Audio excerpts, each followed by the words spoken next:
All right, so I'm just waking up and I received a couple channeled messages this morning talking about how it's time to start speaking about being a targeted individual and surviving gang stalking. So we're gonna get ready this morning with a little bit of story time.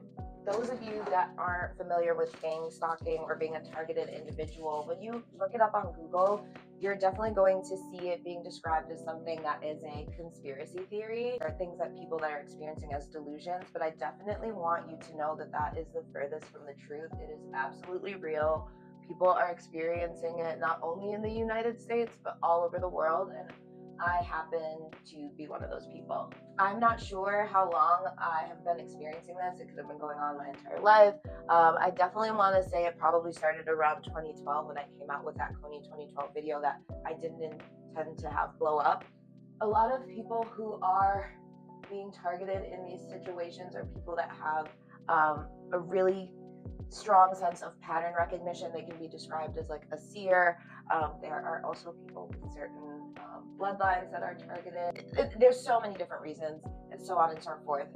And it involves the government, it involves friends, families, lovers, all people who I know played a part in my experience and still do. It involves neighbors, it involves strangers that are part of these community watch programs, and they think that they're following someone who is, a danger to society. Within this experience, you're going to have a lot of different tactics thrown at you to make you break down mentally and emotionally, and it can drive someone to commit violent acts. It can cause someone to be committed probably for the rest of their lives, because you will assume that they're so like schizophrenic and just out of their mind that they can't function in society.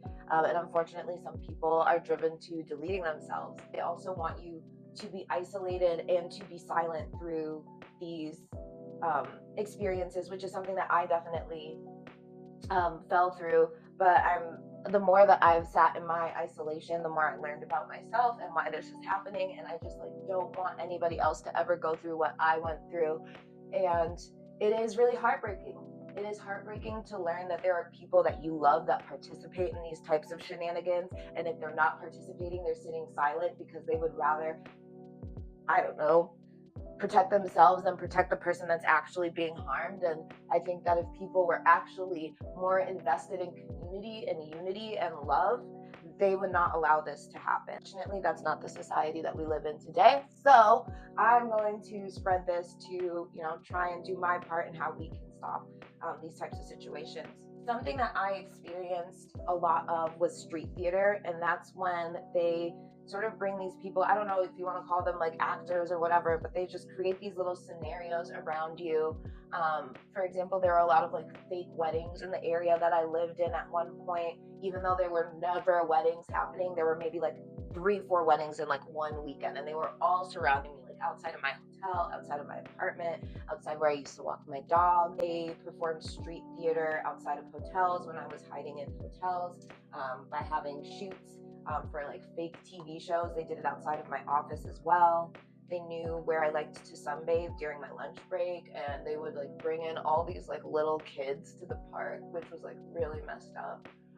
Probably because they know that I have like a deep-rooted passion in unleashing the dark secrets of child trafficking that happens in this world. They just like use little tactics like that to get under your skin, like with street theater. And then they also have people wearing like branded like tees or bags with messages that make you feel like death is imminent or that you can't escape, just like making you feel like you're in hell. And then they also have license plates with messagings. I had a license plate that had a Jewish slur on it that starts with a K. Just like things like that. And also like noise abuse, like rev their engines when they drive past your windows at your home. I had people slamming doors in hotels that I was staying in and mess up your sleep. What else? They placed like a lot of like dead birds around my hotel at one point, because there was someone that I was really connecting to that was helping me, and one of their symbols was a yellow bird. So there were lots of like yellow birds, and a lot of these things I've documented. Sometimes they go in your home. Like I've woken up and gone for a walk and discovered pills for schizophrenia in my shoe in my closet, and like all of these things are very illegal. Like, and I know that the people involved know that they're going to be caught. Like, there's evidence, there's digital footprints. Like, there's just so, like, they think that they're slick because they don't admit it to you, and it's fine. Like, people don't ever have to apologize to me or admit to me what they did was wrong, but just know that God sees all, and that there is a digital footprint that is following all of you. So whether you like it or not, you will have to face the truth. Another thing that's like really kind of messed up, and I want to say it like definitely borders line. All of this is actually psychological torture, by the way. But there's something called like voice to skull, and I experienced that from my ex. And the reason why I know that is I saw him looking at a table with voice to skull codes on it. He was doing that from his desktop computer. And when we went to bed that night, I had like a really bad feeling of going to bed. And when I did, I had some of the most violent and sexually inappropriate dreams that I have ever had in my life. Like, I never dream in such a disgusting way.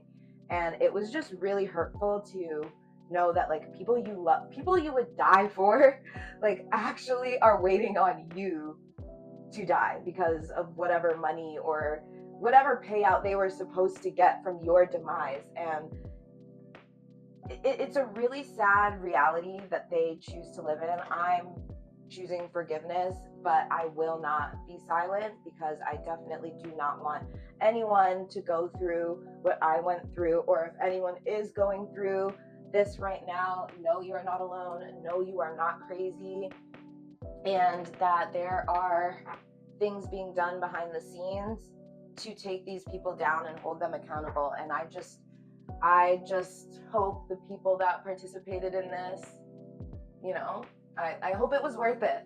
I hope it was worth it. I don't know what they told you all to convince you that it was worth it, but it's not.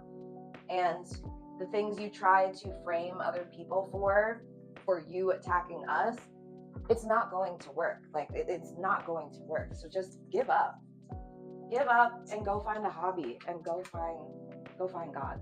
A few other things I forgot to mention is that they do hack your devices, especially your phone. So every time you step outside, they know exactly where you are. So that's how it makes it easy for like neighbors or strangers to like follow you, whether you're going to like your favorite coffee shop. Even sometimes when I just like sit outside to like sit in the sun, like all the neighbors like randomly come out at the exact same time, which is like just so insane. And they'll like show up, like at your favorite coffee shop. They'll follow you like when you're driving around, like just really popping up all over the place. They also hack your devices because with certain conversations that you have with people that are involved in these situations, like their text messages will just magically disappear from your phone, either in like its entirety or in like some capacity, like a couple text messages that like either like will likely incriminate them or just like I don't know, they just like sporadically delete. And then when you also like start posting online and you get a little bit too bold, a little bit too truthful, they try to like slow down your posts and like shadow ban you and things like that.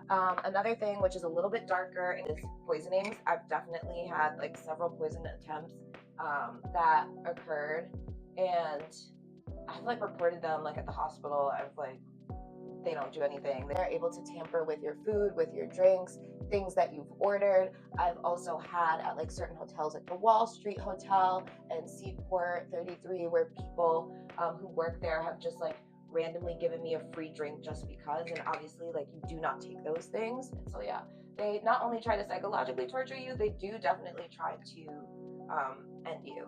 And if they can't do that, they also try to financially drain you. It is truly like them trying to create a living hell on earth for you. And like, you just have to keep the faith. You have to know that for this to be happening to you, you are a very, very, very powerful individual. You just don't even know it yet.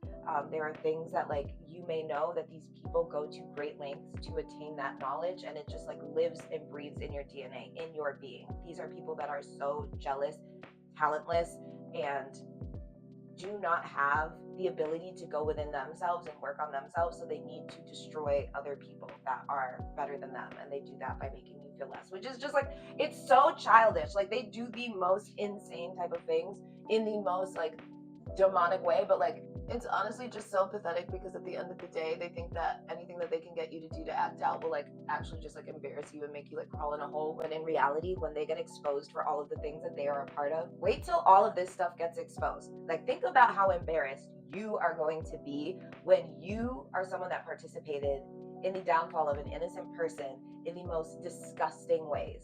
Like, think about that. Like they try to project the delusion on the person when in reality they are the ones that are actually delusional. So yeah, if you are someone that is being targeted, has been targeted, gone through gang stalking, B2K, all of these things, you are not alone. You can get through this. You can survive this. You just like have to like really treat it as like the most insane mental gymnastics that you will ever have to go through, and know that justice is on the way. I keep receiving so many signs. It is already signed, sealed, and done. It just is going to manifest in the most beautiful divine timing that it absolutely can. So stay strong.